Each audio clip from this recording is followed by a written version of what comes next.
আজ আমি আপনাদের শিখিয়ে দেব যে কীভাবে ইউটিউবে শর্ট ভিডিও ডাউনলোড করতে হয়। যার জন্য ইউটিউব ওপেন করবে, যেই শর্ট ভিডিওটি তুমি ডাউনলোড করতে চাও সেটি ওপেন করবে। আমি এটি ওপেন করলাম।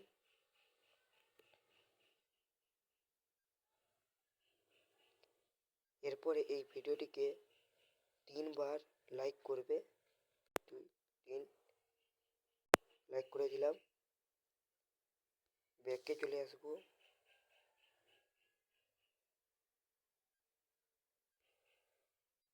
এরপরে লাইক অপশনে গিয়ে ওই ভিডিওটিকে ওপেন করতে হবে।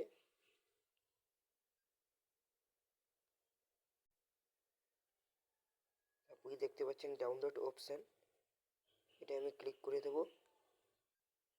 দেখুন আমার শর্ট ভিডিওটি ডাউনলোড শুরু করেছে। ডাউনলোড হয়ে যাওয়ার পর আপনাদের দেখাবো। চলে আসবো, এরপর ডাউনলোডে ক্লিক করব। আমার শর্ট ভিডিওটি ডাউনলোড হয়ে গেছে। আমি ইন্টারনেট অফ করেও আমি এই শর্ট ভিডিওটি দেখতে পারবো। ধন্যবাদ।